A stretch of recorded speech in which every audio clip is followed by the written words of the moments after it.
Soc l'Albert Bretxa, benvinguts al Llapis.e. Avui faig un vídeo enfocat als autèntics protagonistes de tot això, els alumnes, i una mica també a les famílies. Avui explico què és Google Classroom si l'estem fent servir com a alumnes.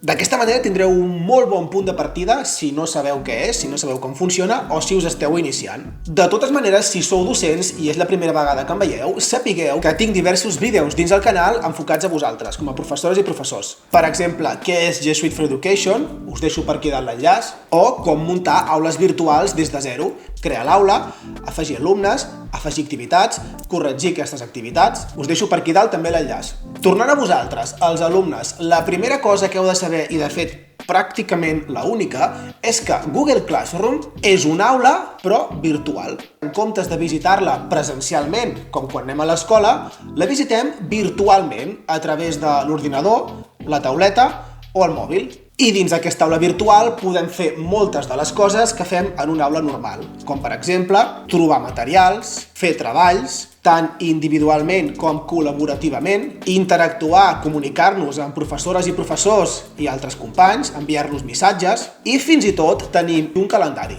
Quedeu-vos perquè en pocs minuts us explico totes aquestes coses. Som-hi! Bé, ja som dins l'ordinador i ara us ensenyaré com entrar dins de Google Classroom. El que hem de fer és obrir el navegador, entrar al nostre correu, i aquí l'habitual és que ens trobem un mail com aquest, on el professor ens ha convidat a entrar dins l'aula, clicant en aquest botó on diu Entra, accediríem directament a l'aula virtual, al Google Classroom. L'altra opció habitual és que trobem un missatge amb un codi com aquest. Si passa això, el que hem de fer és seleccionar el codi, botó dret, dir-li copiar, obrir una nova pestanya i escriure. Aquí podríem veure les aules virtuals a les quals ja estem afegits com a alumne. De moment no estem dins de cap aula, ja que no apareix res aquí. Si cliquem al botó de més, se'ns obre una opció on diu Uneix-me a una classe, i aquí podem copiar el codi que ens ha enviat el professor i dir-li a Entra.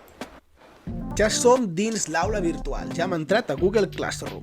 Fixem-nos que si en comptes d'entrar d'aquesta manera ho haguéssim fet de l'altra, clicant el botó Entra, hauríem arribat al mateix lloc. Ara que ja som dins, us explico ràpidament quina és l'estructura que té aquesta aula virtual. Tenim tres grans parts. Una és el tauler d'activitat, on ens trobem ara. Tenim el treball de classe i tenim les persones. Anem a veure'ls un per un. El tauler d'activitat és el lloc on podem trobar informació, on podem interactuar amb el professor o professora i amb els nostres companys a través de missatges.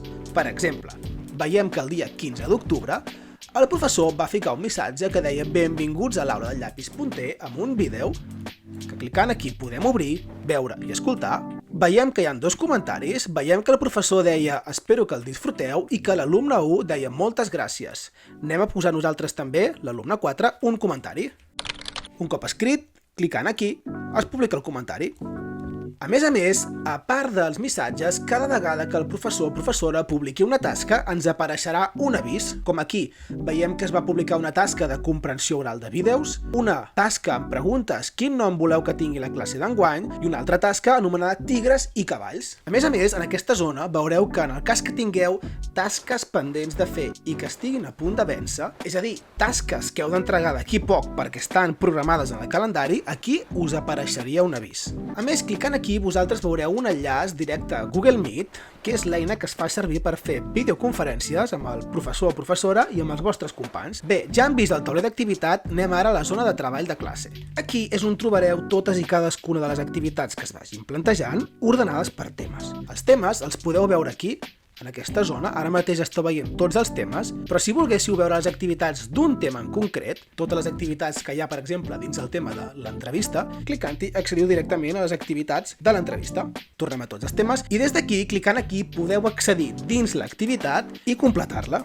Des d'aquí podem veure l'evolució del nostre treball, des d'aquí podem accedir al nostre calendari, que seria l'equivalent a l'agenda, des d'on podrem veure totes les tasques, feines que tenim pendents de fer, i per últim la carpeta del Drive de la classe, que és el lloc on es guarden tots i cadascun dels nostres treballs. Per últim ens anem a la secció de persones.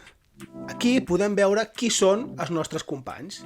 Fixem-nos que veiem el professor, si n'hi ha més d'un, en veuríem més d'un, i podem veure els nostres companys. Fixem-nos que nosaltres mateixos, nosaltres som l'alumne 4, nosaltres no hi apareixem. Vosaltres, en aquesta zona, veureu, si és que el professor ho té habilitat, una icona amb la qual us podeu comunicar i podeu enviar missatges als vostres companys.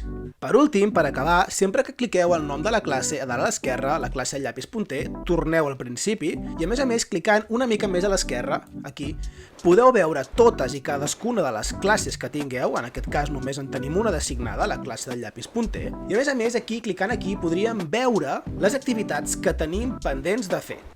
Bé, doncs ja heu vist que Google Classroom és super senzill, intuïtiu, però sobretot pràctic i útil.